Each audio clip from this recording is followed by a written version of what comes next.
So welcome, dear friends. So we'll have a short meditation as we settle in. So find a comfortable position for yourself.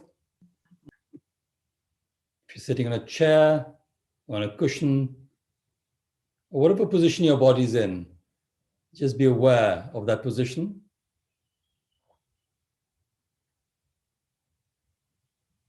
Feel a sense of comfort and ease in that position.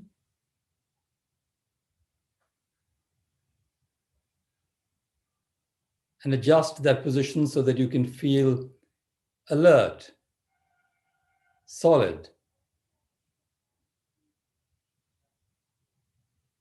and preferably you can sit in an upright position with your back straight,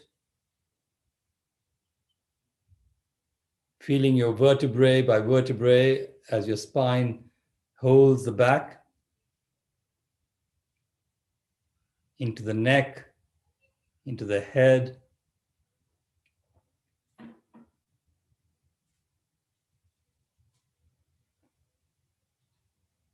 And just relaxing the muscles in your body, your facial muscles,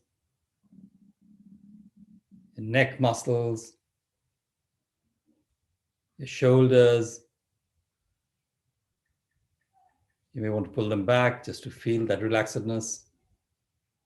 Your arms, your hands. They can be in your lap or in your knees or on your thighs. Feeling the muscles in your legs. Relaxing them. Feet. The muscles in your back. Your chest. Your abdomen. And just feeling the softness in the abdomen as your abdomen rises and falls with each breath.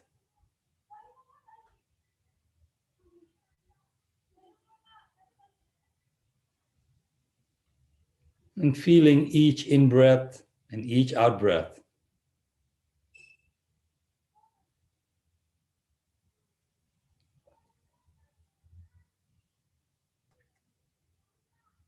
Being aware of its length, its quality.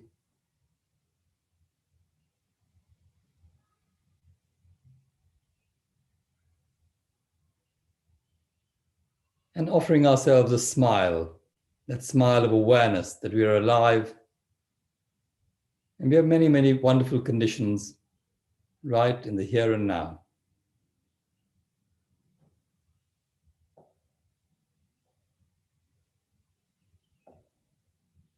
And let that sense of calm and peace pervade your body and mind.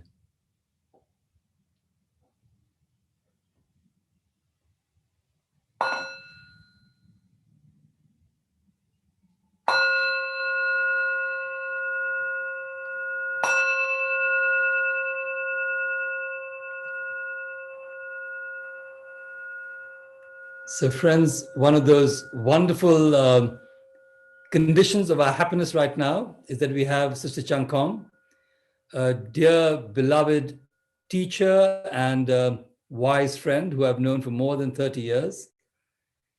And we have her on this very special day, which is Gandhi's Martyrdom Day. And when Thai and Sister Chan Khong came as governments, as sort of state guests of the government of India in 2008, Thai was invited to give a talk or the Gandhi Memorial Lecture. And Sister Chan Khong, Thai, we all sat in the garden where Gandhi had been martyred. Gandhi had gone to give his prayer meeting, his multi-faith prayer meeting in the evening, and he'd been shot by somebody who believed in a different ideology.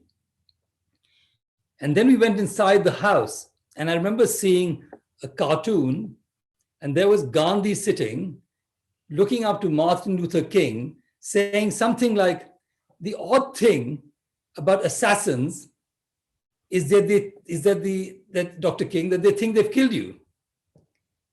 But of course, the message and the life of people like Gandhi and Dr. King live.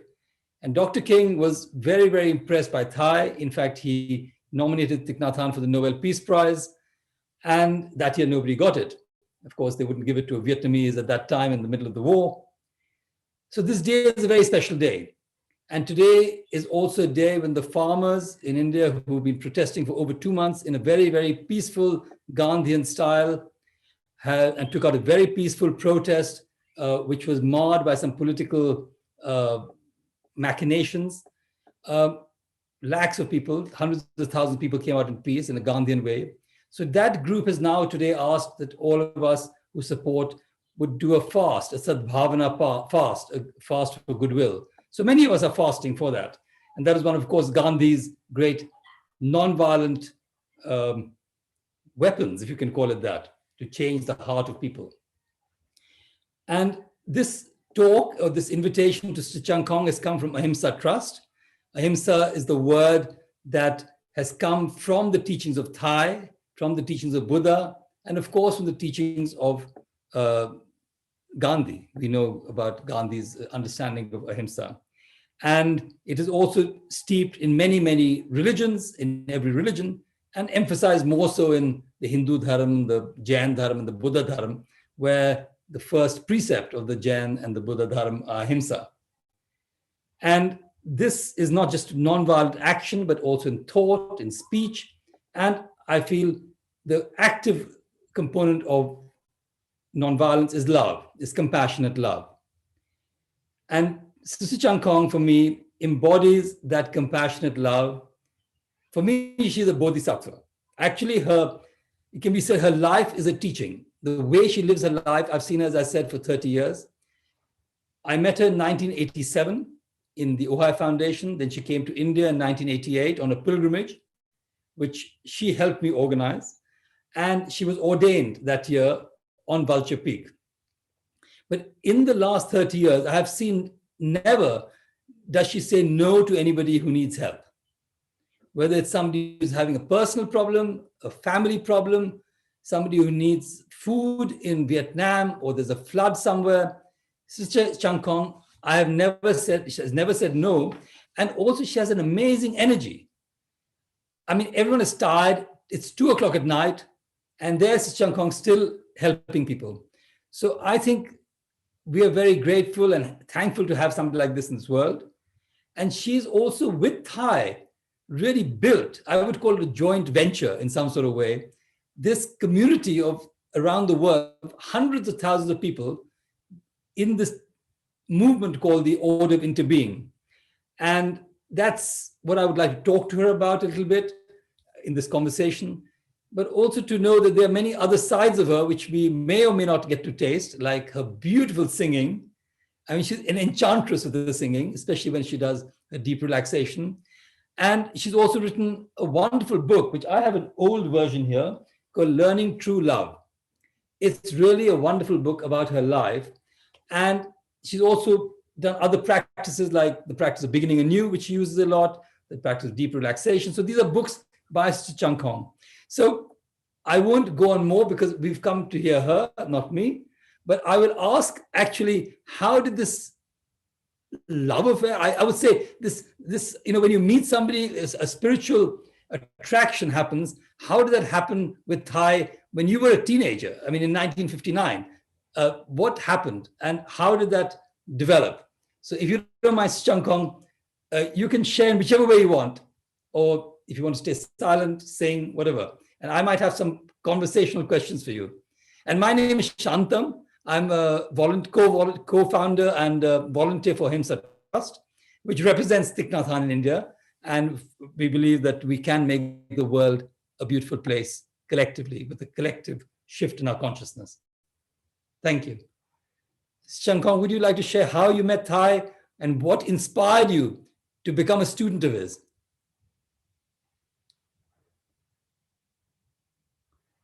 You'll have to unmute yourself. Chan Khong, you are muted. You'll have to spread, there's a button which says mute. Yes, I think that's fine. Now you can hear. Yes. Now you can hear. Yes. Yeah. I don't know why I like the word emptiness. Chan Khong, Khong. And Khong mean emptiness, but mean also nothing, nothingness. But Chan also mean true emptiness. But Chan also mean feet. So I used to tell children that my name is Sister Bare Feet. Chan is mean and Khong mean emptiness. It means the feet without anything. So bare feet, sister. But the very fact, the deep meaning is Khong means no a separate self, empty of separate self. It means full of everyone, full of the whole universe, full of every being, and air, then wind, and grass, and flower, and human, and everything. So in order to be empty, I try to be everyone in order to be empty of everyone. So Right? I think your heart speaks through your mouth. I mean, when you speak, I can feel your heart. But I know that when you started with Thai in the early 60s, and you set up the School for Youth for Social Service, you were instrumental because, in a way, you wanted to help people in the middle of a war. How do you manage not to take sides and still help people who were being the victims of war?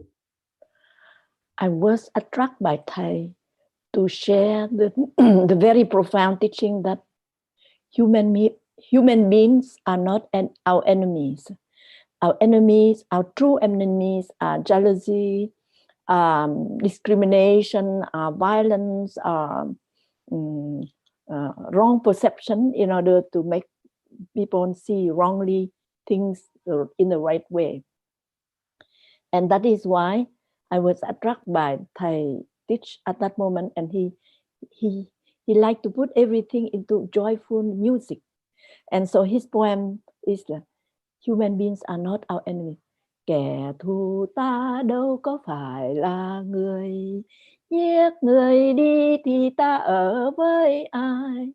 Human beings are not our enemies. If you kill all the human beings, with whom shall you live? Kẻ thù ta tên nó là gian dối, kẻ thù ta tên nó là vô minh, tên nó là hờn căm, tên nó là tỳ hiềm, tên nó là độc lũ mà. Thế thì kẻ thù ta đâu có ở người ngoài, nó nằm đây, nằm ngay ở mỗi ai. So human beings are not our enemies, but our enemies are jealousies, are wrong perception, are misinterpretation, are violence, and it's not gentle, are cruel to each other. And if you kill human beings, with whom shall you live? And so you have to go back in order to detect your true enemies, in order to transform your true enemy into friend, and then everywhere we will be one. And that is a real true emptiness. And I was born in a family of 9 children, the one before the last one. So the last one are very spoiled by adults. Everybody love her. The young, the oldest are also respect, but I am nothingness, and I don't care. I have my own joy. I have my own attraction to grow vegetable, to grow flower in the new year, and I do a number of things by myself. And right away, at a very young age, I think that 12, I start to feel disagree the way the society organized, because it's that women will not go to school. You only need to primary school. That's enough. Let men work, have high degree, have employ, and earn a lot of money and nourish the family. And I disagree. And also, men decide everything, or adult, those who are older than you have to obey. And I said, the wisdom cannot count on the age. Some people can be very young, but can see profoundly. But I disagree. But in my family is the rule. So one day I saw my bigger sister do not behave well. I said, I don't care. You are wrong. I'm right. And then she said, no, I'm right. You are younger than me. You are younger than me, 4 years old. If you don't obey me, I beat you. I said, I don't care. I'm right. And then she beat me. But the funny thing that I never want to beat her back. And I'm strong enough, but I do not like to fight her back. I said, you are wrong. I'm right. And then he said, shut your mouth. If you don't shut, I beat you. I'm wrong. You are wrong. I'm right. And then she beat me. And she beat me. And I didn't beat back. I'm right. And she beat me again. And I'm right. And she beat me until it's too strong. I cannot bear. And I run away and said, I don't care about your authority. I'm right. And I run away. She cannot. It's interesting, Sister Chan Khong, because when in 1966, Thai set up the Order of Interbeing, there are 4 main elements. The first element is non-attachment to views. So by the time you grew up, you said, okay, I will not be committed that I'm always right. He will not always be saying that I'm the right one. And the other element of this order of interbeing is that there's an equality between men, women, monks, nuns, lay people. That's revolutionary. And also how to realize the understanding of interbeing. So I was just thinking, what was the creation of the order of interbeing and how you've seen it grow over this time? That is the most important teaching of the Buddha, and clearly exhibit and demonstrate by Thai. And that is attract me, and I think that is do not attract only me, but thousands and millions of people. And the main point of that teaching is we have a view. So a view is only a perception, and that view is come from our background of the our store consciousness, where our living experience as a 3-month-old child, or 5 months and 1 year and 5 years, all what we have seen by our eyes, ear, nose, tongue, 5 organs, and the 6th one is the imagination. You enter into your store consciousness. It's a deeper part of our consciousness. The consciousness you are listening to me is the consciousness, the upper part, but the deeper part is go like a storage. And when you perceive somebody, you cannot perceive on his store consciousness. He has been wounded, a 3-year-old, maimed, beaten, or abused by some adult. You don't know. And then she have been allergic to that color red, or allergic to that word or that form. And so when you perceive your beloved partner, you have a perception about her, a perception about him is quite different, because you only perceive 5%. It means one little part of herself. She may have the beautiful eyes, the beautiful nose, the beautiful face. However, how do you know on her wound as a child, on her joy as a 4-year-old boy, as her difficulty when I'm 7 years? So on her background, you don't know, and you perceive. And that is why the 14 mindfulness training, I right away said that don't be so sure of your perception, including your ideology, including your own religion. I mean, God or Buddha or Allah or Brahma. That is only when you are 2 million Indian who are Brahmin. You only have a perception about Brahma in your way, according to your background, your teaching, you learn by which teacher. So you have a perception about Brahma, and other person have a perception about Brahma. I also have a perception about Brahma, but I'm sure that it's very superficial. So it's the same, not only your God, Christian. You have 2 billion Christian, so there is 2 billion perception about God. I'm not sure that you know everything, even that priest, that Orthodox priest, or that minister told you God is like that, but it's according to his perception. Even he learned in a 10 year in theology seminar, his perception is different. So the antidote in order to be humble of your perception is the bell of mindfulness. Mindfulness is mean when you have an idea about your husband, there's a bell of mindfulness. Bell of mindfulness is not like Chantum just invite. When I just sit here and then the bird is singing, and then cuckoo, cuckoo, right away, that is my bell of mindfulness. And I'm humble, I'm more humble. And I said that, yes, I know that. What I share today, I'm not sure that you understand all, but at least you will perceive 5%, 10%, 20% is okay.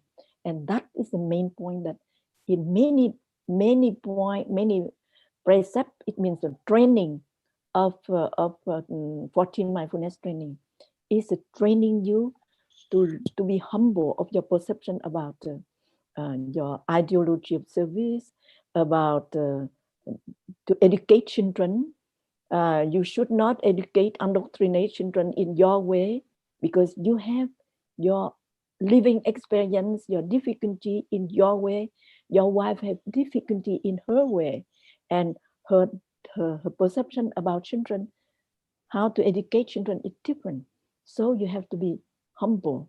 So when there is a bell of mindfulness, you stop and you say, okay, my perception will be more, less,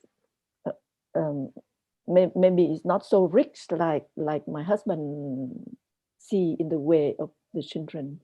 Or your perception about today, your perception about Sister Chan Khong, and I'm sure that here is how many percent. I think that is 800 perception different about Sister Chan Khong. And even many of you have read my book Learning to Love. You also have perception when you read. It touch something deep in yourself, in your perception, and then you see me in a different angle than other people. And so the antidote for that is stop, not to be sure of your perception, and try to go back to your in breath and out breath. And the key point I love the teaching of Thai is you can stop, and then you look deep, calming, releasing tension, calming, releasing tension, calming, letting go every idea. Have a new, fresh look about what your friend just told you. Yes. And then you learn more. And that is, for me, my perception about nonviolence of Gandhi, for me, is the gentleness, the beautiful, the best of each human being have to be honored. And that is we call nonviolent. Nonviolent, it isn't just only not to shoot anyone, but when you are angry, you are also too violent to yourself, because you are shocked.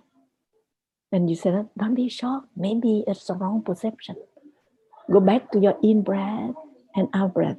And the key point the Buddha taught us is the breathing.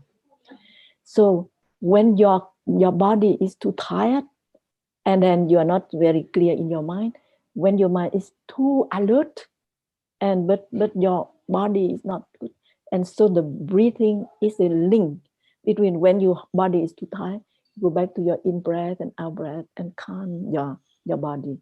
when your mind is too agitated, too violent, because bad news about that, and some news about COVID, some news about the president of United States is, and then the vice president from India, and so on. So many ideas, and so complicated. And go back to your in-breath, calm yourself, and be humble of your perception, and try to look deeper, try to listen. And so when you are angry at someone, or you be violent, and then you go back to your in-breath and out-breath, and don't do it if possible for a while. And if that man who came and shoot Gandhi, he came. But if there is a bell of mindfulness or something, and then you breathe in and out, maybe he may touch, you never know, he may touch God in him, Brahma in him, Buddha in him. And then he will not, he will see so beautiful, and he cannot shoot that man. That man is a representative of holiness, of beauty, of gentleness, of so many wonderful things. So he will not shoot. But because he have received the order to do something or some intention. So hands to the bell of mindfulness, it means the bell, gentle and white. It could be a bird. It could be somebody make trang, and then you go back to your in-breath and out-breath. And in many schools, I used to ask the children, there is one mindful teacher who used the bell, and every 15 minutes he invite the bell, and he stopped. And he is a very wonderful prof on mathematics. And mathematics is very complicated for many children. But when he invite the bell, they forget every explanation. And then he start to explain again in a clearer. And then the improvement on mathematics improves so fast, hence to stopping and looking deeper. And so I invite all of you, when you listen to this talk, when you have a perception about very impressed by Sister Chan Khong, or very funny her way, don't judge. Go back to your in-breath and out-breath and have a new look on her way. Okay. I think what you're saying, Chan Khong, is also, which 14 mindfulness training is that is enter being is perception to be fix it again. Yeah. No, I think two things. One is that ahimsa has to come from within. I think that is also very important, that to find peace within, it's not just action or peace outside. The ahimsa is peace within, and developing that, and that can go into family and relationship. But the other is that perception that we have that only men can be awakened, monks can be awakened. And this is an old Buddhist perception. And Thai, in his providing the equality of lay people, nuns, monks, that is revolutionary. And I feel that you've been very much instrumental in that. Do you want to share a little bit about that, how you balance the lay practice and the monastic practice with the nuns and the monks?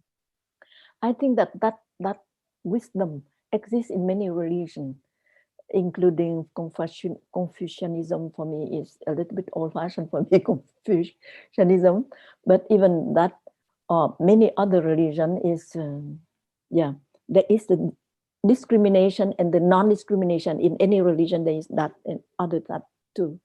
So we don't need to distinguish. You don't, and the mindfulness can help you. The bell of mindfulness, stop, look deeper. When you stop, the practice of Buddha is very simple. The first part is stop to be agitated, and then samatha, stop, be still, be still. Christianity, they say that be still, and then when you are still, you know. So be still and know. So stop to think, and then look deeper, and tend to look deeper. So your religion, maybe Brahma is also not very different from God, and God is not different from Buddha. Buddha is enlightened person, and enlightened person could be man and woman and children. And in Buddhism, usually people say that in the Avatamsaka, no, not Lotus Sutra, they call the king of the sutra, because that in that sutra the Buddha speak about the high person, high monk can become a Buddha, very poor humble monk can become a Buddha, a very poor woman can become a Buddha, all the men can become Buddha, woman can become a Buddha, a little girl also become a Buddha, and then there is a man who practices. I don't dare to despise you. You become a Buddha. So you even he met with a scavenger, very poor. He said, I don't dare to despise you because you are Buddha to be. And by doing so, no discrimination.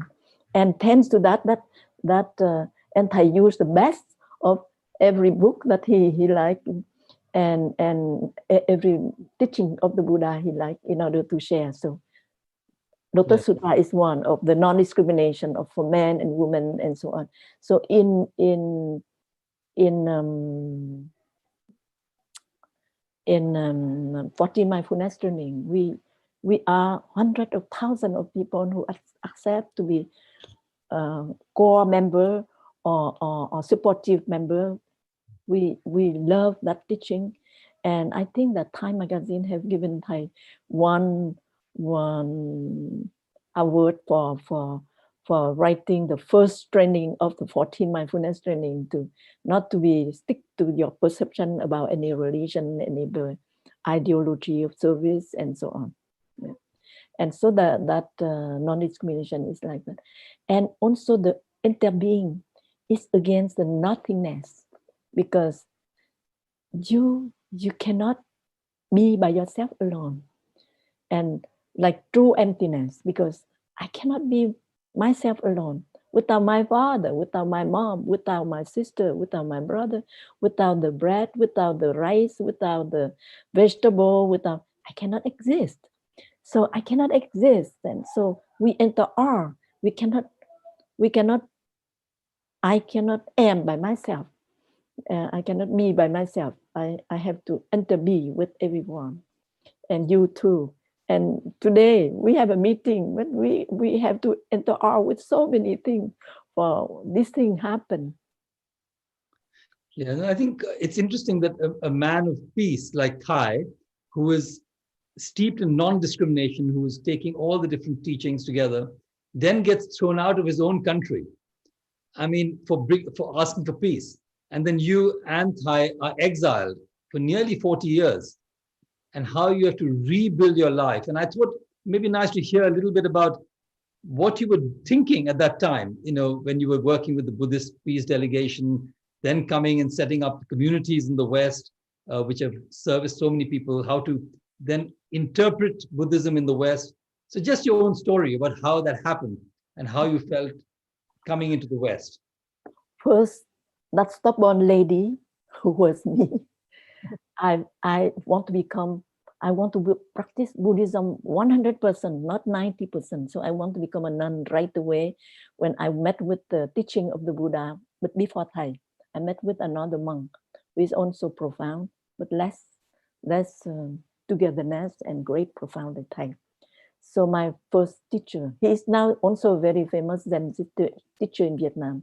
Two famous Zen teacher in Vietnam is Thai and him. So he was my first teacher. And he I want to become a nun. I said that I do not want. At that moment, I was 18. I date with 5 years already with a boy who is very, very close to me. But at that moment, my mind is not open to something very deep like Buddhism.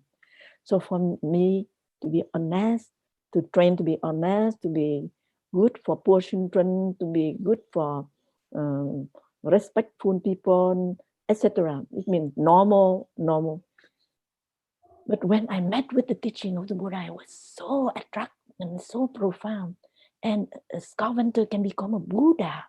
And you are very poor person, but ignorant, but if you can open all the door and then you become a Buddha, it's make me so impressed.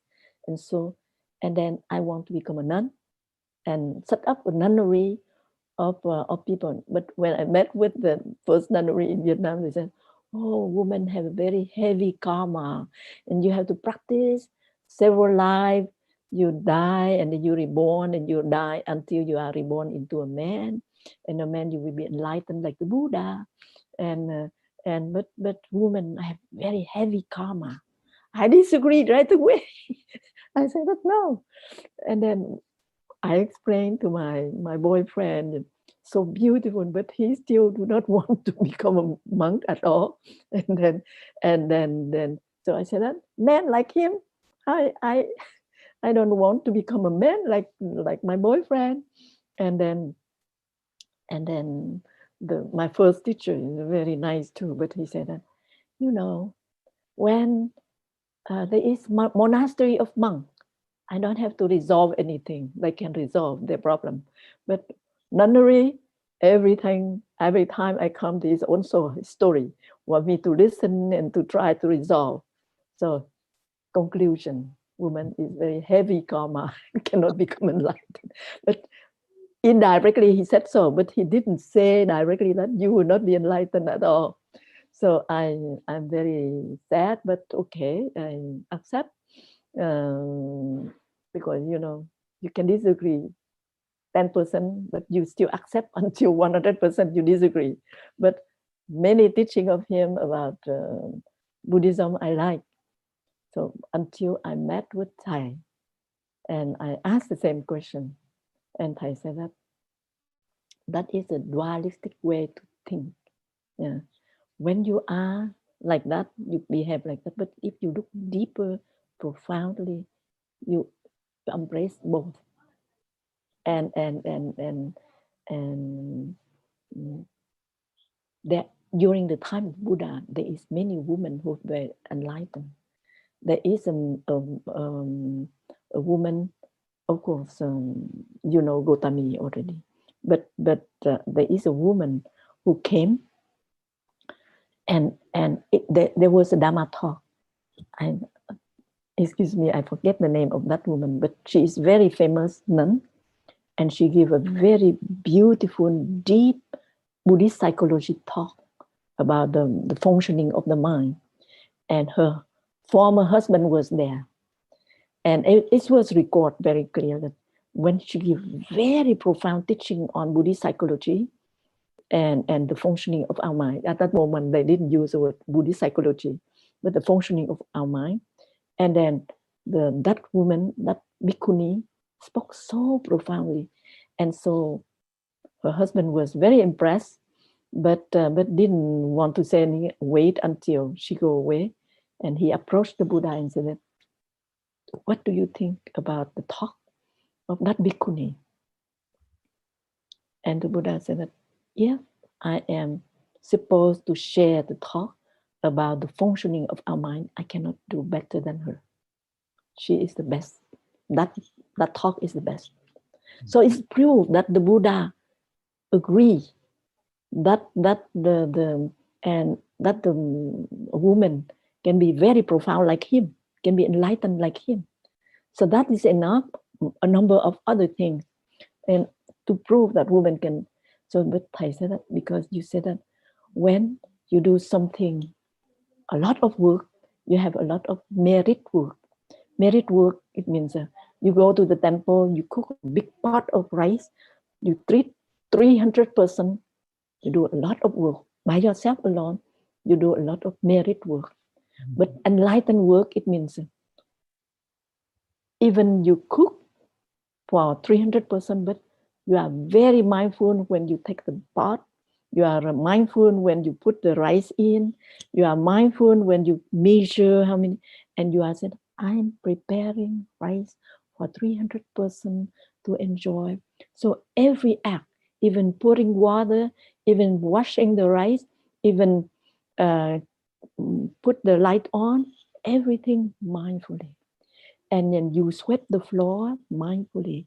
You do everything and you arrange the table mindfully. And then that is merit work. And your merit and your enlightenment go quicker than those who cook 5 big pot of rice. Quick, quick, quick, quick, quick. Don't do it mindfully at all. And then he can produce 500 bowl of rice, but doesn't have any merit. But the merit, she has some merit for cooking for 500 person, but the merit is very small. But if she do mindfully, and then by doing that, her mind will be clearer, deeper. And then after 1 pot of rice, her mind will be clearer and deeper, and she's more enlightened. So more enlightened, not because you are man or woman, not because you do a lot of work or less work, but more you do it profoundly. And profoundly is the second part of the teaching of the Buddha. Jhana is teaching of the Buddha, and samatha and vipassana. Samatha, it means stopping, and when the bell ring, you stop, and then samatha. But when you stop, you look deeper. You were automatically, there is an ant who will run here, automatically you put your finger on in order to kill the little ant before you know Buddhism or teaching of Buddha. But when the bell ring, you put the hand, it's about to press the ant, to kill the ant. You said, oh, little ant, oh, hello. And you took the ant and you go out and you play here and you put the ant outside. And so you save life of the ant, you are kind, you everything is mindfully. And that is, you look deeper. Instead of looking deeper, your act, press the ant, you look, oh, there's a life. If there is a big hand of somebody very huge and like giant man, and then he put his finger, very giant finger, and he'll crush you. So you look deeper like that.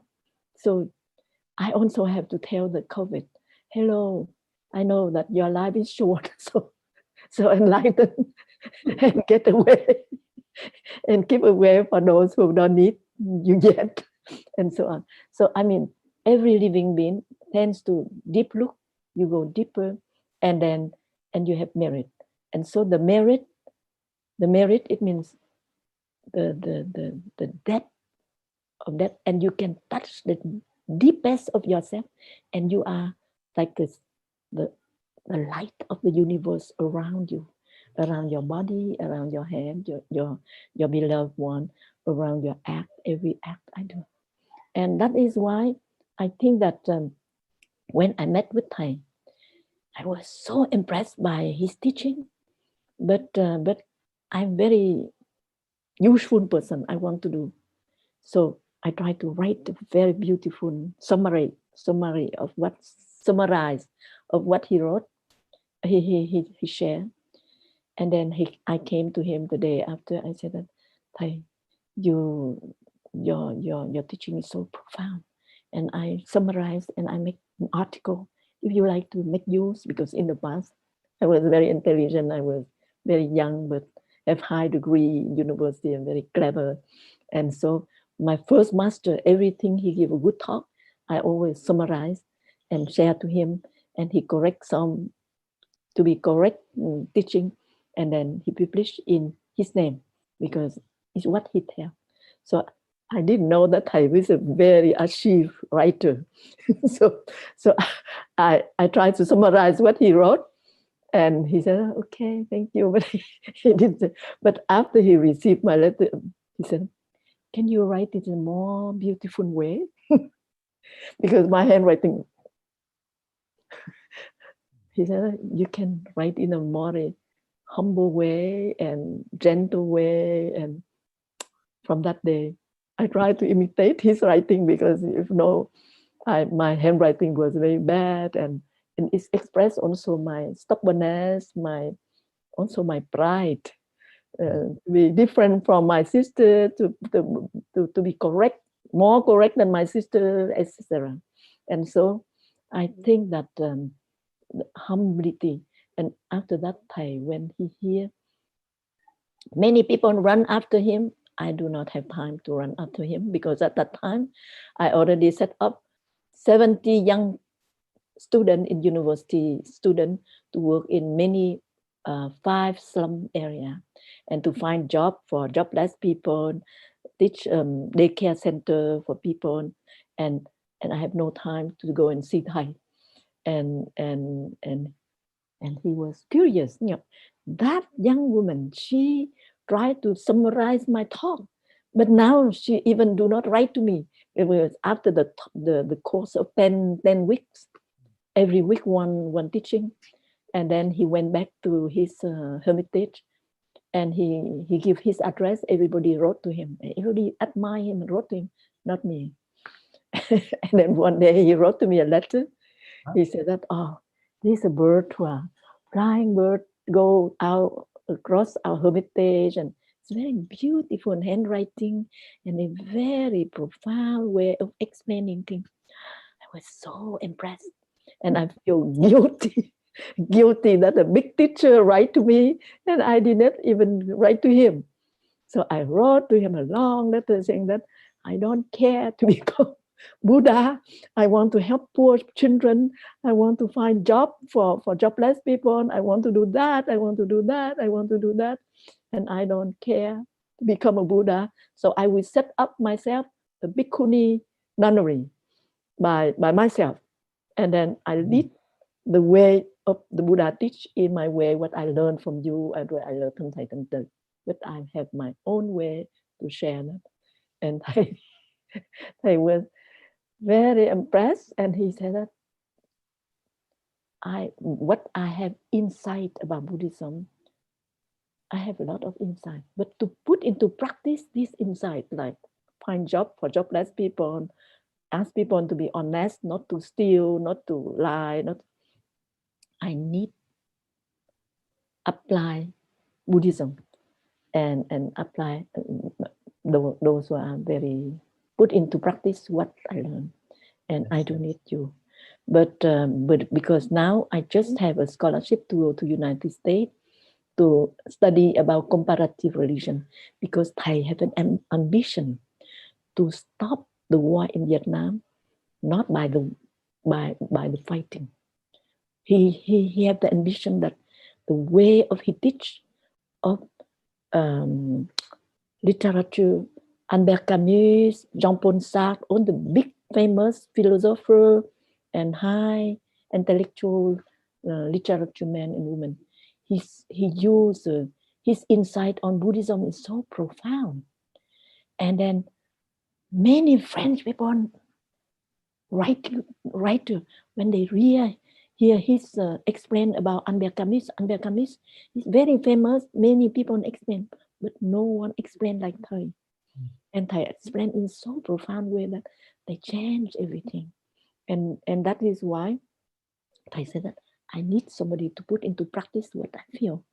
And then he said that for stopping the colonization of France, I need to know all the religion, the root of each religion, Christianity, Lutheran Church, Catholic Church, Mennonite Church, Baptism, and Judaism, and Hinduism, and everything. He wants to keep inside of that in order to touch the heart. And so during the war in Vietnam, I helped him a lot about contacting people, write letter, concrete thing. When I contact somebody, it's concrete. You have Vietnam, okay? $5 for a child to nourish him, to have who lost their parents because of war, an orphan. And how much? Everything should be clear. And then don't love people on theory. You love people practically. Give him some bread, give him some food, give him something. And then Thầy go. And then when they thought that I'm a charity work, but when Thầy come and they speak in a very profound way, and some minister disarm and feel that he's my real teacher, because he said that the way,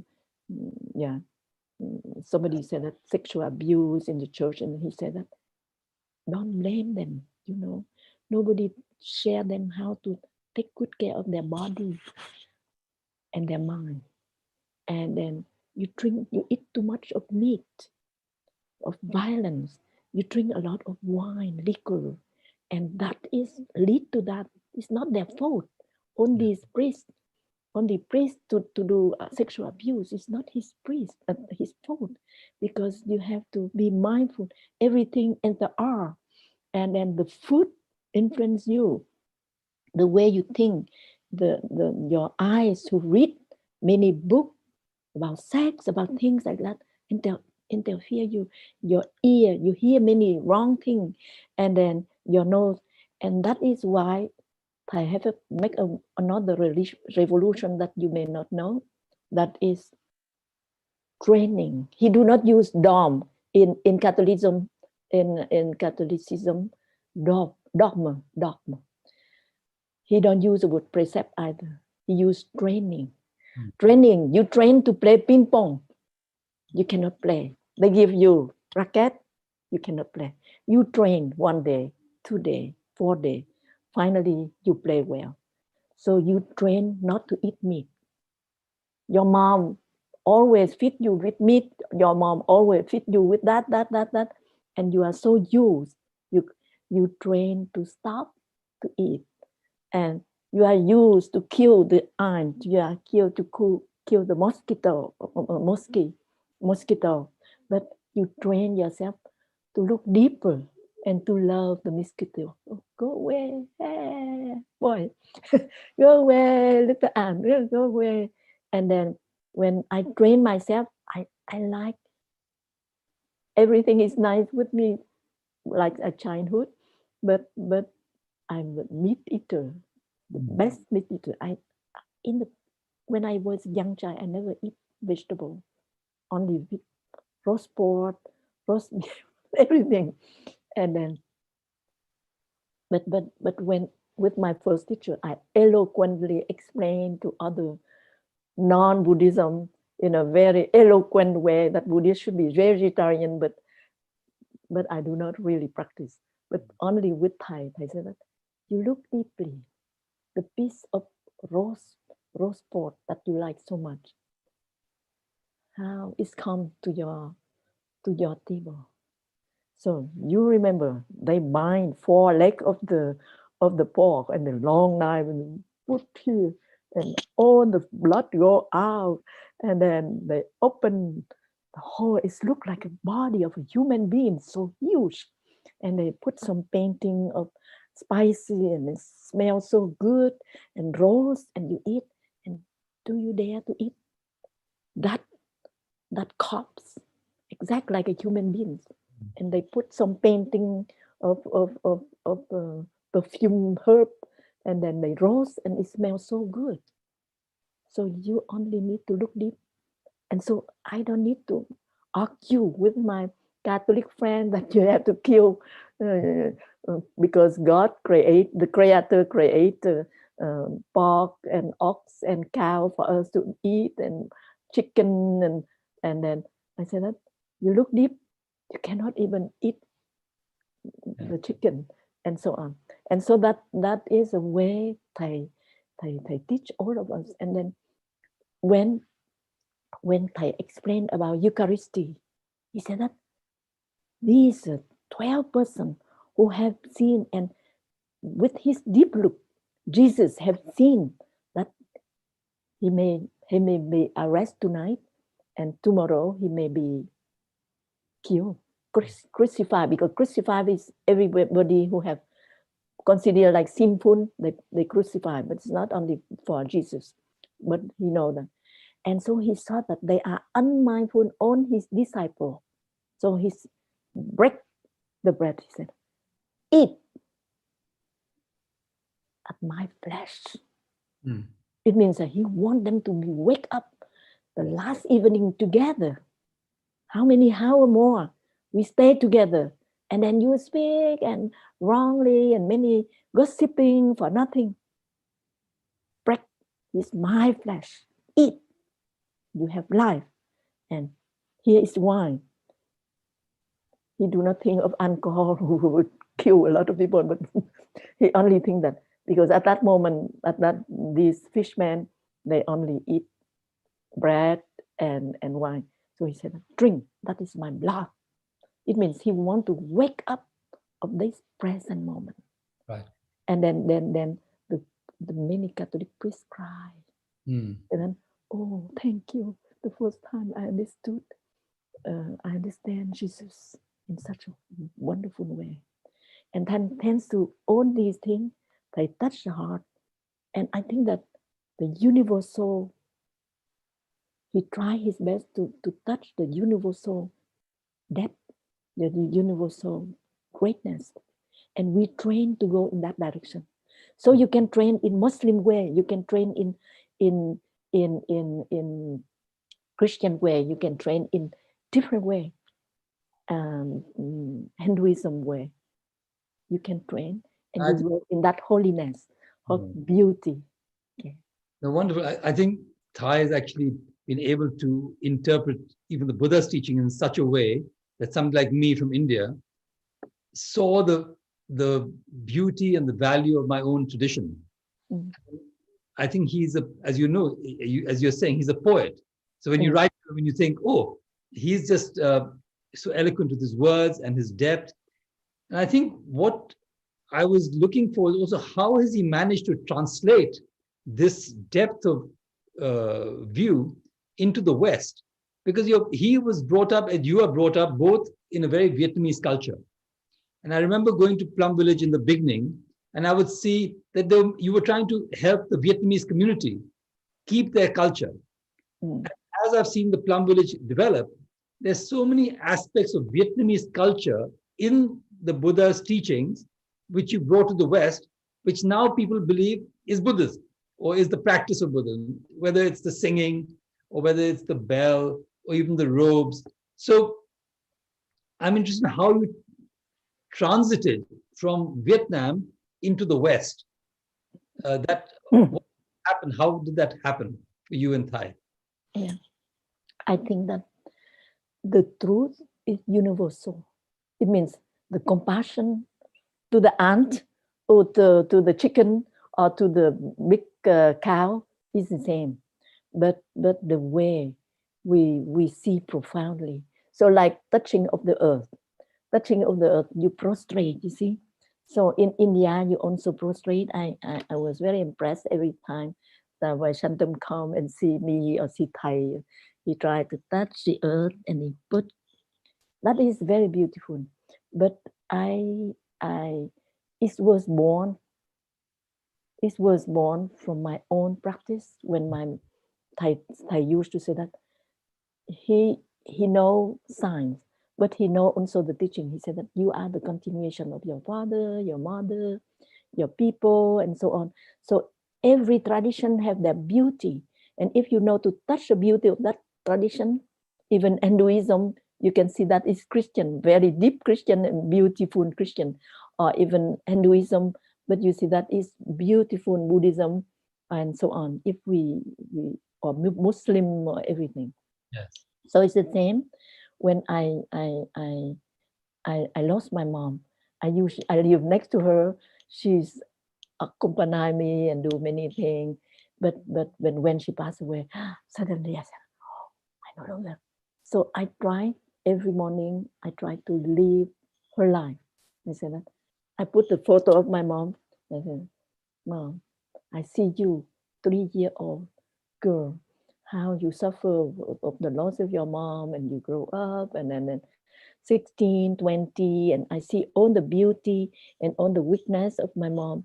So, but I feel that my mom alive in me, my dad alive in me, my grandpa, great-grandpa, great-grandma, and that is not imagination. That is, you learn science, you know that ADN of you are there. Every genes, every chromosome and gene in you are there. So you feel that the quality, the weakness of your, and I feel my father alive, my great-grandpa alive, many generations of my grandpa. And then when I touch the earth, I feel I embrace the, the, the, the, the, the ancestor of me are plant, animal, and tree. But thanks to the sharing that some Western people who have been abused by their parents said that, no, sister, don't tell me about that. When I feel of the presence of my father in me, I know how he abused me, or my grandpa. She, the first woman who told me the story. Her grandpa abused her sexually. And then when I feel like that, I want to vomit, I want to kill myself, and so on. So I said that, oh, in that case. But anyway, you look so pretty. Your blue eyes look like, not like my eyes. Where it's come from? And she said, okay, that is my father, blue eyes. And your hair is so long and so beautiful. It's where it's come from. Yeah, it's my father. And and and so, and then you are so talented. It's when yeah, it's true. In my family, everyone is very talented in math and they have company and so on. So I said that, and you are autodidact. It means you go by yourself alone, but you make your own business. And all this talent is come from where? This from your father, your grandpa. So now I propose that when you touch the earth, you pour and you stay on earth, you pour everything you hate in your father. He's abusive, sexual way, he's very bad, many things. And you stand up, okay, on this bad thing of my father, my mom, my grandpa, gone. Now I only keep the best of my father in me, the best of my mom in me. And that is why that people like very much the touching of the earth I share, because there are those who cry and suffer. And then I said, but the training at the beginning is not easy for you to release on your bad thing your father behaved to you or your mom. But after for a while, the training, and then 5 years later, that woman who had been sold by her father to be in the sex industry and nude and then very violent way. But 5 years later, she wrote a poem to the father and tell many wonderful things of the father, including, of course, she do not forget that he sold her to a sex industry and nude and terrible thing. And so it means this teaching is profound. Even it look like Vietnamese, but no Vietnamese, no that way to put down everything. You only touch the earth because you are supposed to touch the earth when there is a festivity, and then and so you see the depth of, and by looking deeply, you transform everything. I answer your question. It means you transform Hinduism into a more profound Hinduism that Christianity feel that they are very close to that Hinduism, or Buddhism feel close, or Muslim will feel close to. So it means that when things is real, sincere practice profoundly, and every day I touch the earth, I discover more and more. Every day I discover more, and you will discover more and more. And it's the same for Christianity and other. So I think that the key point for Thai is because he came to United States for 2 years in order to search about Western religion. And there he had been in touch with many wonderful men in Columbia University, Anton Serbu, Anton Serbu. Serbu is a kind a Polish Polonese people, and who have been very famous in the United States in Columbia University. So he learned a lot, and he opened to learn. And he used to say that I'm a Buddhist. I grew up as Buddhist. I study Buddhism, but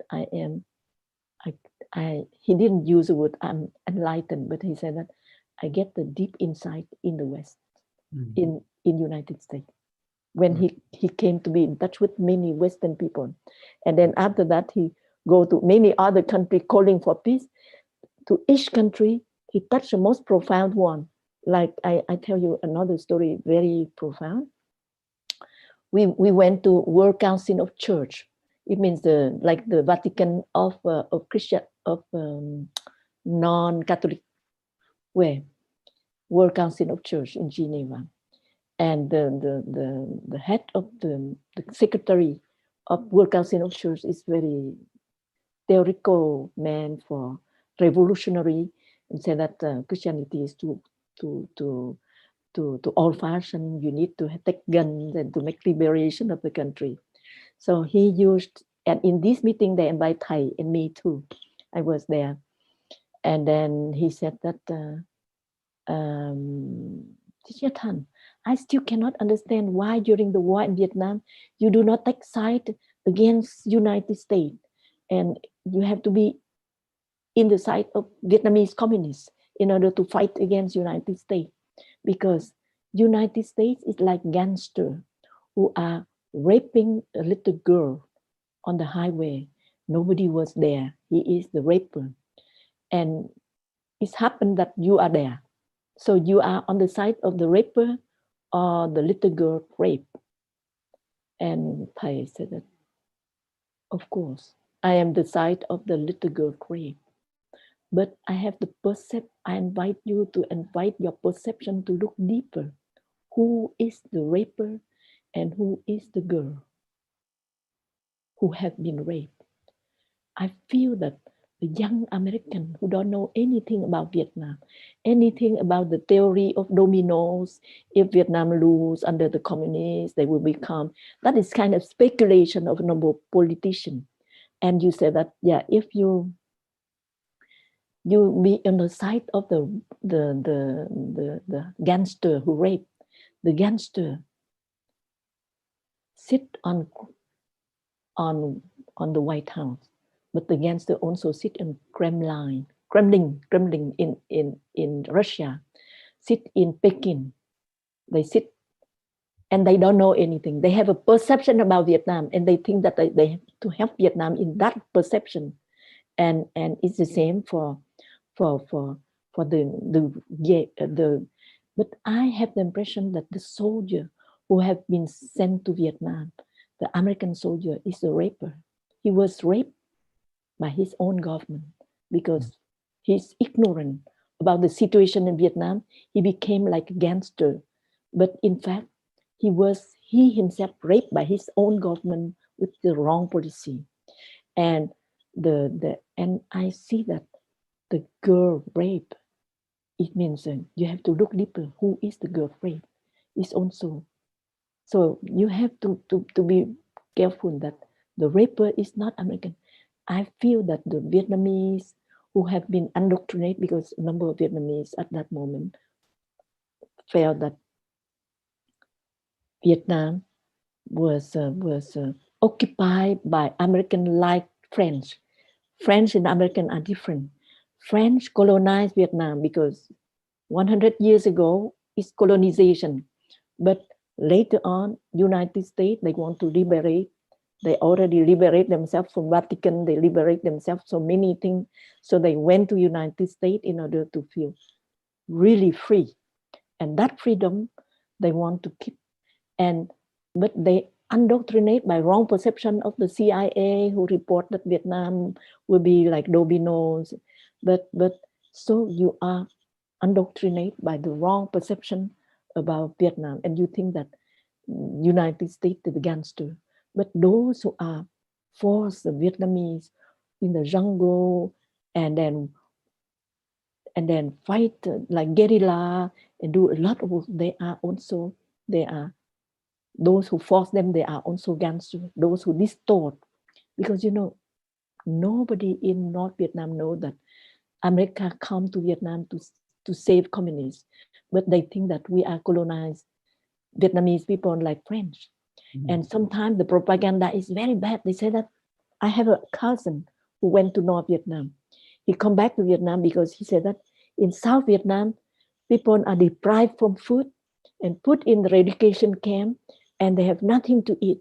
So my cousin walked by feet, Ho Chi Minh Trail, go from North Vietnam to South Vietnam, carrying 10 kilogram of good rice in North Vietnam to give to my mother, because he loved my mother a lot, and he thought that in South Vietnam, people are put in education camp and starved. And so when he just arrived to Da Nang, he see mountain of rice in everywhere in the South.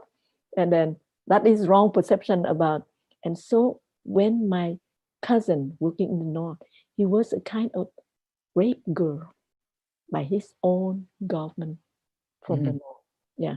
And he's an American soldier also is a rape girl by his own American government. French soldier who sent to Vietnam to colonize Vietnam, who didn't know anything. So he is a rape man by his own French government. So wrong perception make you to become a raper. Yes. No, I see. Actually, I mean, this feeling of non-discrimination is deep teaching. And I'm wondering now with Thai, you've been with Thai now 60 years, and you are like the Ananda of Buddha. You have a phenomenal memory. And I'm just wondering now with Thai had a stroke in 2014, and he's decided to come back to Vietnam. What is happening at a very, very deep level in his store consciousness, like you spoke, this alaya? What do you think? Because Thai is not being able to speak, he's hardly being able to move, but his presence is very, very powerful. I mean, I can feel his presence every day. We have our Sangha in India, we have a meditation in the morning. Everything we are living Thai's teaching. And not just us. I can see hundreds of thousands of people all around the world. Yeah. What is Thai deeply, what's that koan? It's like a koan. Where is Thai now? I think that the being alive of Thai for more months or more year, it depends very much on many conditions. We interdependent, so many things. And he also have the alaya consciousness higher and deeper, and store consciousness very deep too. And I have the impression that he have a wonderful store consciousness on art. So poetry, in Vietnam we have the Kiều story of like Shakespeare, Hamlet, many thousand sentences, but he know by heart. He just read and he know by heart. And many beautiful poem of which writer he have so many things, and he know he autodidact. It means he learned by himself Chinese, Sanskrit, Pali, and so on. But he know how to translate. When he become a monk, in that moment we are colonized by French, and French do not allow the high monk, deep monk. They put them in jail and kill in prison. But only old-fashioned, not superficial monks to be there. So he went into the Buddhist Institute. He saw that he want to make a revolution for Vietnamese people to stand up to liberate from French colonization. But if everything is in Chinese, Sino-Vietnamese, how he... So he translate into beautiful poetry in Vietnam. And 40 years, 60 years later, many high monks didn't know that he was the novice who translate from that Sino-Vietnamese into Vietnamese, very profound and poetic sutra. And that is, so his thought consciousness is very deep. So, but sometimes you are not, so when he had the first stroke, it was 11th of October 2014. And then at that moment, he has a big block of red blood here. But inside, they cannot make any surgery. And they said that he would die. In 3 days maximum, 2 days, he would die, or 1 day. And then we invite the best neurologists who come to take care of him. And he said that, no, he will die. I cannot. If he survived 3 days, I will accept him to be hospitalized under my direction. And in 3 days, he's still alive. And then they kept, and then he showed me he is the blood. He is a kind of plasma. Plasma is mean the transparent kind of liquid in the blood. Yeah, plasma. And he said that, you know, the plasma part is so big and occupy the whole head of Thai. And then when he pressed on the neuron on the heart stopped to beat. If he stop on the neuron on the lung stop to do that, and he would die in a few hours. But in 3 days, but now we are on his hospital, and he said that plasma is so big, transparent kind of blood is so big, and he's very small. His blood is very small, and then he would die. But I always try to hope in in a very eloquent in my way. I say that, you know, now he has so many lovers. Millions of Vietnamese are praying for him, and not only Vietnamese but Korean people there. 1 million Korean have read his book Anger. Many millions of people have read his book and other book, and million of people are praying for him. And do you know that where is their prayer go? And they said, he said, I don't know. I am, my father is a Christian. And my father said that you do your best as a physician and God decide. But I do my best as a physician. I cannot say anything. I said that, but I believe that, you know, the every deep thought people send to him will become a drop of blood which is running to that part of transparent plasma to absorb by osmosis, absorb, and then million the only way to go in run to that plasma and absorb, and I don't know, it will transform the situation. I just say in that way. And then I told Thai, millions of people are praying for you. Avalokiteshvara, the energy of deep listening, remove the suffering in you is there. And in every cell, every drop of blood in yours, and it's going to absorb. Don't remember, please remember that. And in 10 days, that blood have been absorbed. And the physician invite me to, I cannot understand anything. Teacher Tan, I cannot, science cannot explain. Of course, my explanation seems okay to correct too, but it's too simplest. He said that it's too simplest. Normally, it's not like that. But then finally, it absorbed. And then in 3 weeks, they said that we have to send him to re-education. And then he pointed out he want to go home. And people said, you die. Thầy Pháp Hữu, the abbot of Home Lab said, Thầy, they will kill me. They will put me in jail if I bring you home.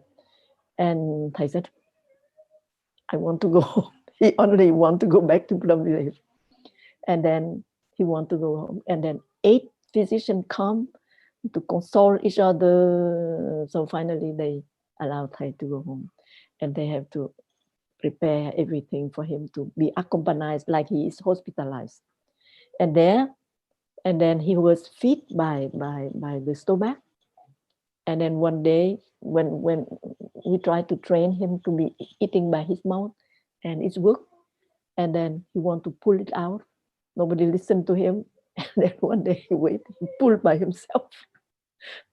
And then he decided to go to United States and take care of a number of things. And so when he arrived to Vietnam now, one day, suddenly he said that he want to go back to Vietnam, and he convoked all of us, the big eldest brother and sister Thầy Pháp Ấn, me, Định Nghiêm, and he make a circle. He said that here is me, but I have born in the root temple to heal.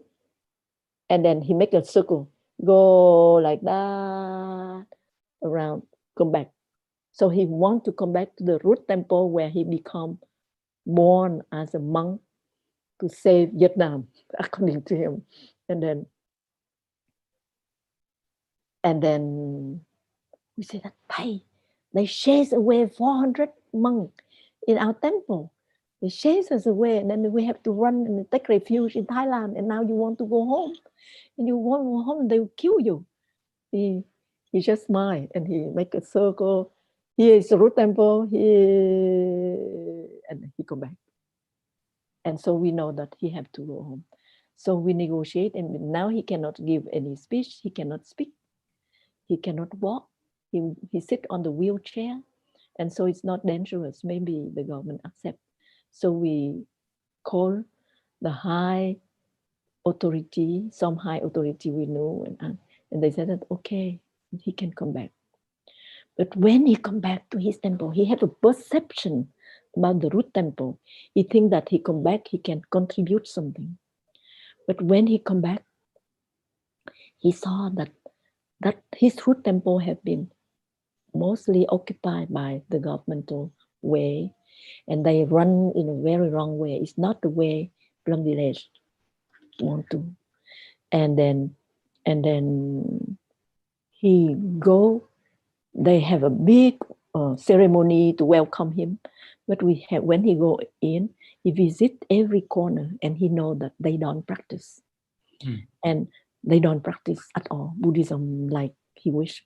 So the day after, in less than 24 hours, he decided to leave, go back to Thailand.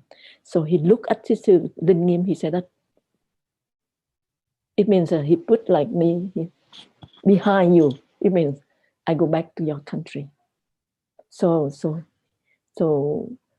he stayed in Vietnam less than 24 hours, and he want to go back to in fact more than 4 or 5 days, because we land him on Da Nang. Da Nang is a very big beach, and we want him to be relaxed before he go to the root temple. It's 100 kilometers from Da Nang.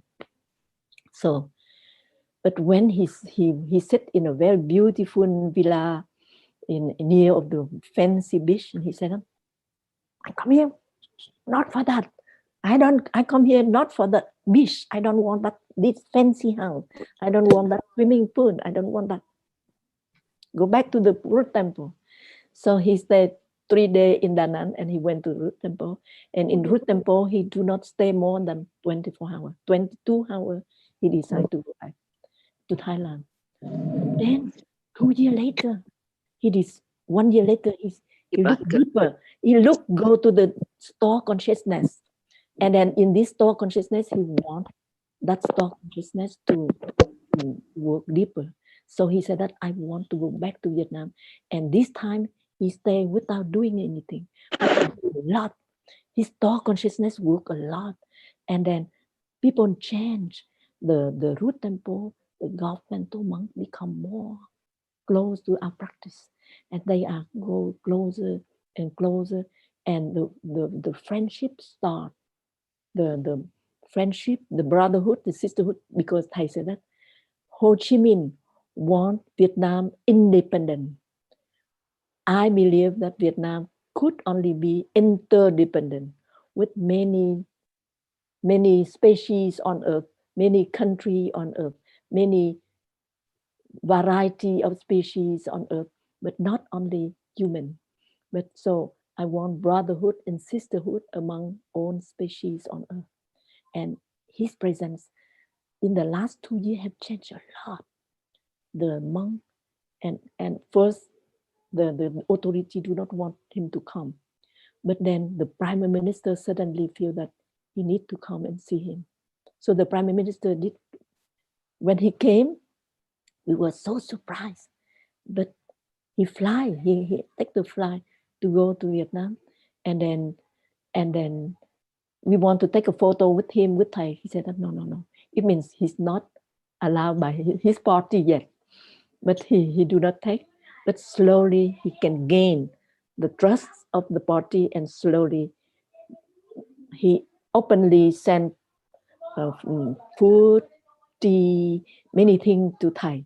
And then many friendship developed between monk pro-governmental and monk not pro-governmental, and me and many other people, and then the policemen, and now many policemen normally do not allow us to do anything. Now they are so kind, and they ask to make the big road for Thai, because if never Thai pass away, we need to have, if somebody like the prime minister come to visit, and then how we cannot just welcome people in that way. And in fact, last year there is 40 the team of 40 senator and congressmen led by Patrick Leahy. Leahy is mean the head of Senate, who are introducing Joe Biden yesterday. Yeah.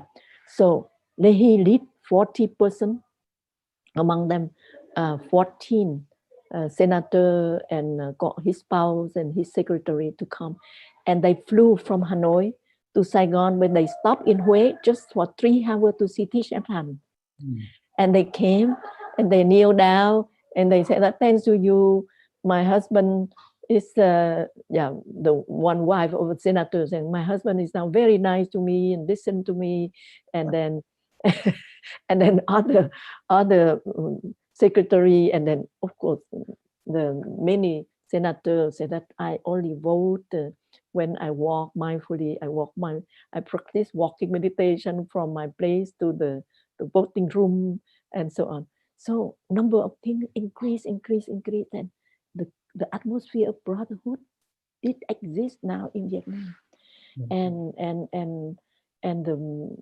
the many high authority are very nice to me. But don't think that the anti-communists will be angry at me saying, no, be careful, Sister Chan Khong are bought by by the rich communists. No, I don't think so. We are not such kind of people who can be bought by easily by some money or some fame. And so it's okay.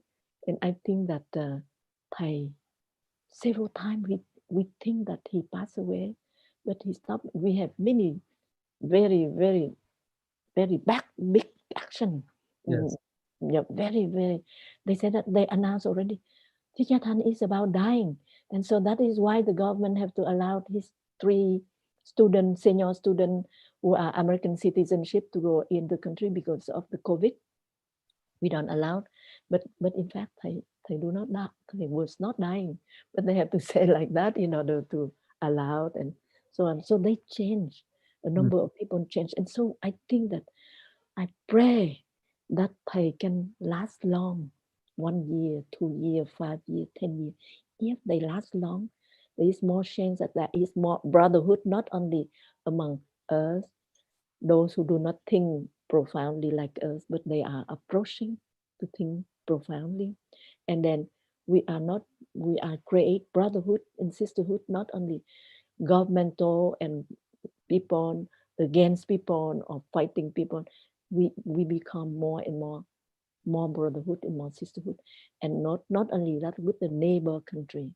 And I think that we always can find a solution with China or with the Philippines or India or Myanmar and a number of countries. We always can find a solution. Yep, slowly. And I had the impression that Thầy store consciousness work very hard, and I think that many times I feel one day I feel that the dam in 2 big river in China was broken. Big dam in China was broken, and there is overflow, and 15 million of Chinese are dying. And so that night I cannot sleep. I hear that 15 million of Chinese are overflowed by flood. So I went to Thai. I sit in my room, but my mind go to Thai. The Avalokiteshvara in me, the Avalokiteshvara in me, because each of you have Avalokiteshvara, the part of deep listening, removing suffering, and try to come and to bring alleviation to people. So I feel that Avalokiteshvara in me are flying to go next to Thai, and many patriarchs Avalokiteshvara are coming together. And I said, let go and save them. And and I know that Avalokiteshvara of Thai is leading. And so we are all together in mind, go to that. And then slowly everything will go in. And I feel very light. And then many times Thai stop to eat. And then he eat again. And when he decide to eat again or he stop to eat, it's not like normal people. I don't know. His thought consciousness is very strong and hidden many merit of star consciousness of many big patriarchs, I think. That is why if he can survive is because we did do the merit work. When people come and visit Thai, and today I want to repeat to all of you to listen to me. If you want to offer some merit to Thai, first offer some brotherhood in yourself and to people. You judge yourself too much. Forgive yourself. You judge so much your wife. Even outside is okay. You live so-called okay family, but you don't like much your wife. You don't like much your daughter-in-law. You don't love much the husband of your sister.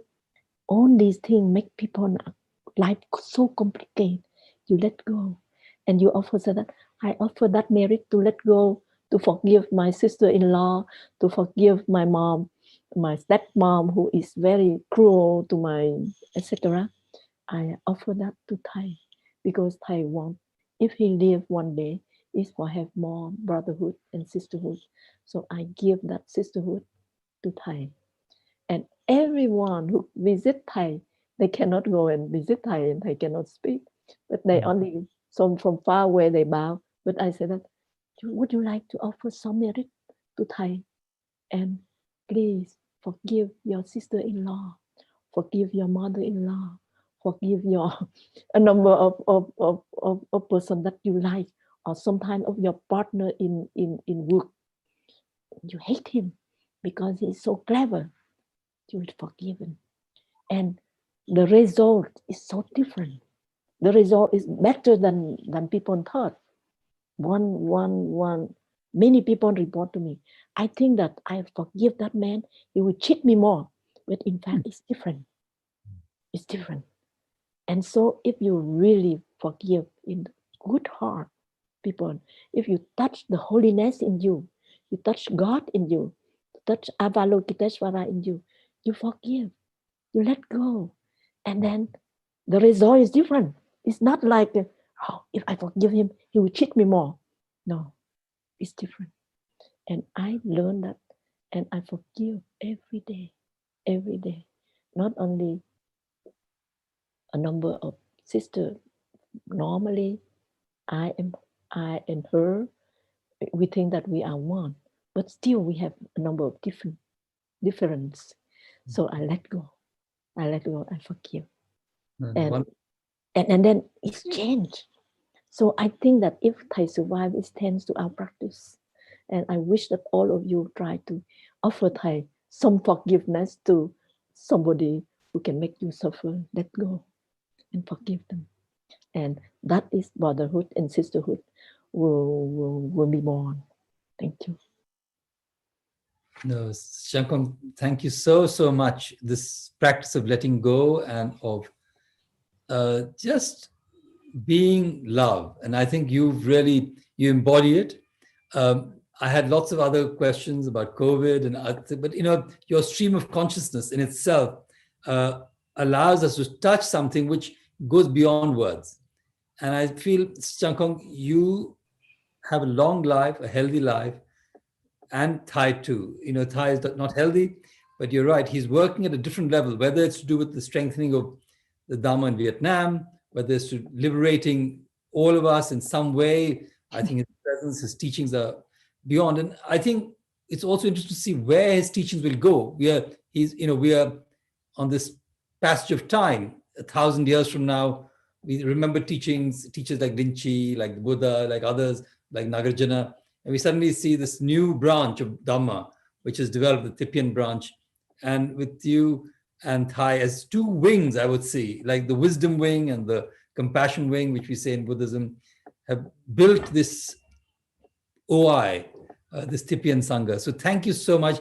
I'm going to invite the bell once, but then I will ask Sister Chan Khong to close in whichever way she wants, whether it's by song or whether it's by saying something else.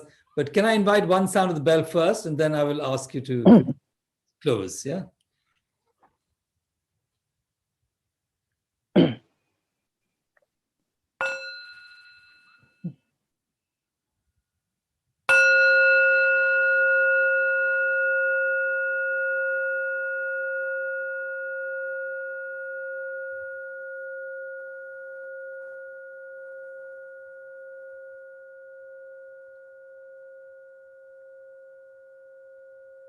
I, I smile to the star that still shine in the sky, to that sun that slowly guides us out of the night, to the day that begins, to the enchanting bird.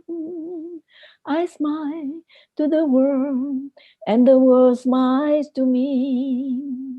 I smile to the child that crosses my way. I remember also on those who are hungry, those who live in misery all over the planet, who have to face the war, who lost their mother. If sometime my smile is moistened by tears, when I see the great pain that spread over the world, I shall still be smiling with tears in my eyes, smiling to life, smiling to death. And one day will come when it is bitterly cold, when even my footsteps will not leave any mark. The never-ending current of life's energy will carry me along, and I will not look back. The fear will no longer block my way. My heart finally opens very wide. Then I will become the smile of the earth, of the flower, of the rain, of the sun and the wind. And one day, perhaps, in a very small child, I will open my eyes to the wonders of life, and a little more loving, and a little more smiling. I will continue this wonderful way. No coming, no going, no after, no before. I hold you close to me. I release you to be so free, because I am in you and you are in me, because I am in you and you are in me.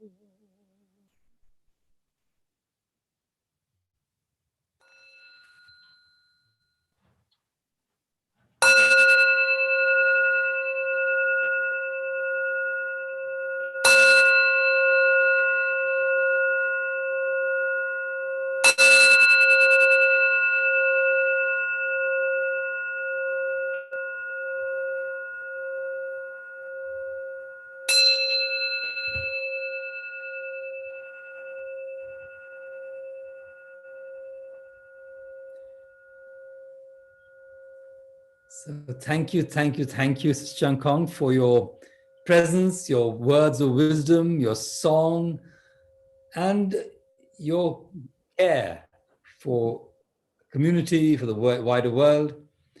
And thank you for everyone who's joined us, whether you joined us on Zoom or you joined us on YouTube. And for the friends who are on Zoom, we would, if you would like to stay on, we are going to do our Dharma sharing, which happens once a month with the Sangha from Dehradun and the core Sangha. So please do stay on if you would like to. Otherwise, for the others, we would bid you a good night, morning, or day. There's no discrimination. The world is, some people join us from America, who it's 4:30 in the morning. And some people have joined us from Austria and some, of course, from India. And Sister Chan Khong joined us from Vietnam. So I think the Earth is just one small planet, and we care for her in the way that we can touch the Earth in a deep, deep, deep way. And I'm so grateful to have Sister Chan Khong in my life, and I think all of us are, that she would spend this time with us. And I think the Indian Sangha is blessed. So Sister Chan Khong, please, you shared with us in September and now. And I hope, again, we will hear from you. And whenever you feel you are ready, please tell us. And I will obviously reach out to you again. May I know how many people attend today? Around? Yeah, about 100 and something. I don't know, 140, 150. And then we're going to leave it on the YouTube now for the next few days, because we got a lot of messages from America saying that they want to hear it, but it's the middle of the night there. So we're going to leave it on the YouTube channel. It's called the Ahimsa Trust Buddha Path channel. So you click on YouTube and then you put Ahimsa Trust. Ahimsa Trust And Buddha Path. And last time we had more than 1,000 people. So we had people listening in later again when you were spoken. So I don't see Chan Khong's photo anymore on my screen. Why do I not see that? Okay, now I can see you again. Okay. You are leading your Dharma discussion every week, every month. With one group, we lead every month. This is the group, the Sangha in Dehradun, where we are living. And then we have about 5 Sanghas in Delhi. So they all meet once a month, and the Central Delhi Sangha meets twice a month. So even through the whole COVID time, right from the beginning, we had some core group meetings, then we had a retreat for 10 weeks. We had another teaching for 6 weeks, and now we're doing morning meditations every day. So, yeah, so it's strengthening the Sangha. And this is the big lesson of Thai. The Sangha is the living Dhamma, you know. That is the way to build it. Okay, yeah, super right. See you. Thank you so much. Thank you. Give our love to Thai. Thank you.